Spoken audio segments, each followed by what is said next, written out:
माँ की ममता की दुख भरी कहानी। मेरी माँ एक छोटी दुकान चलाती है।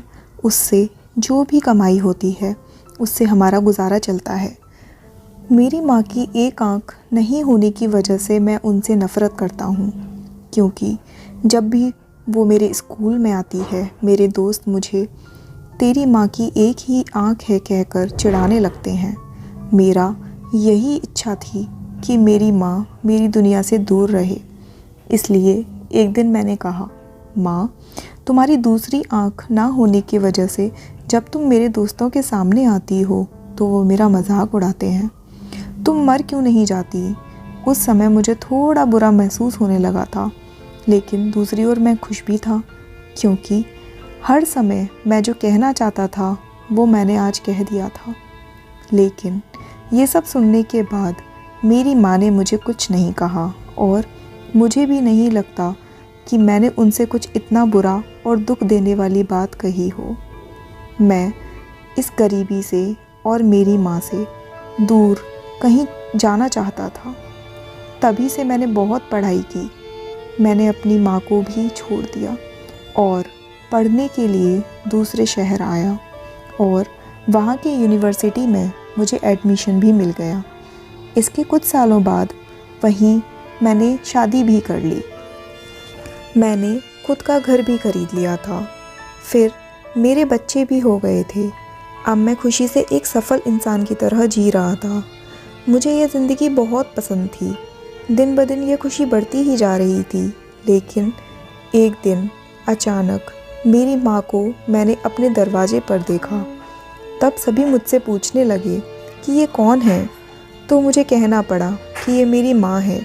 तब मुझे ऐसा लगा जैसे मेरी सारी खुशियाँ आकाश से नीचे गिर गई हों। मेरी माँ की एक आँख की डर से मेरी छोटी बेटी भी भाग गई। तभी मैंने भी मेरी माँ से पूछा, तुम कौन हो? मैं तुम्हें नहीं जानता। मैंने इन्हें डांटते हुए कहा, तुम्हारी हिम्मत कैसे हुई मेरे घर आने की और मेरी बेटी को डराने की?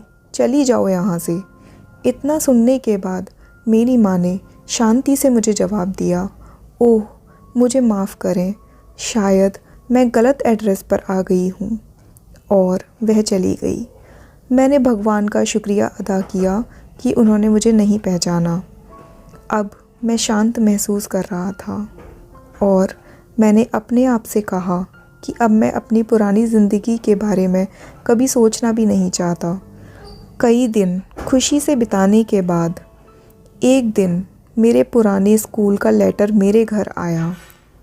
मैंने अपनी पत्नी से झूठ कहा कि मैं बिज़नेस ट्रिप पर जा रहा हूँ।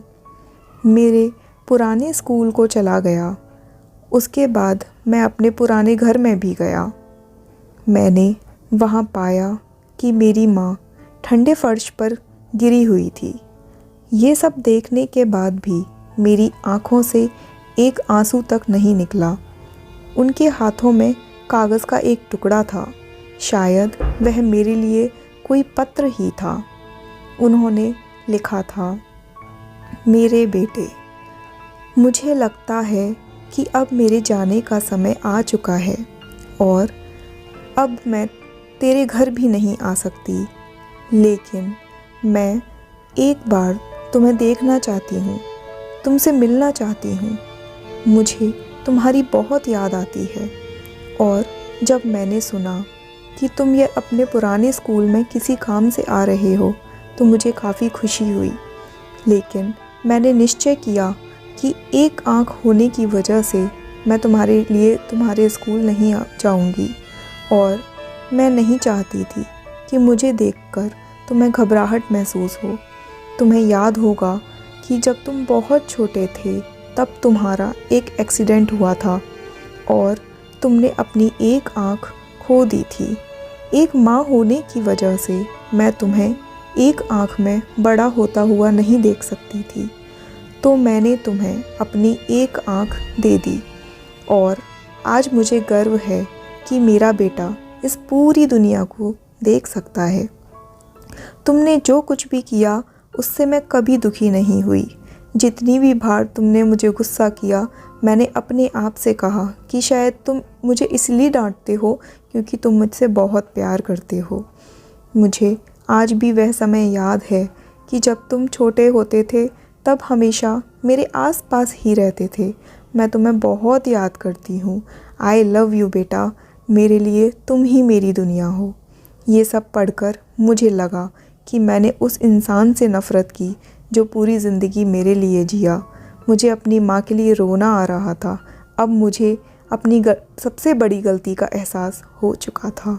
सीख: किसी इंसान के अपंगत्व के लिए कभी उससे नफ़रत ना करें, कभी अपने माता पिता की बेइज्जती ना करें, उन्हें उनके बलिदानों को कभी ना भूलें। उन्होंने ही हमें ये ज़िंदगी दी है। उन्होंने एक राजा की तरह ही हमें बड़ा करने की कोशिश की है। वे हमेशा हमें देते रहते हैं और बेहतर से बेहतर देने की कोशिश करते रहे हैं। वे हमारे हर सपने को पूरा करना चाहते हैं।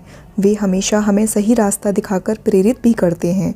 बच्चों के लिए माता पिता अपनी खुशियों का बलिदान देते हैं और बच्चों की सभी गलतियों को माफ़ करते हैं। हमें हमेशा उनका सम्मान करना चाहिए और उन्हें प्यार देना चाहिए। धन्यवाद।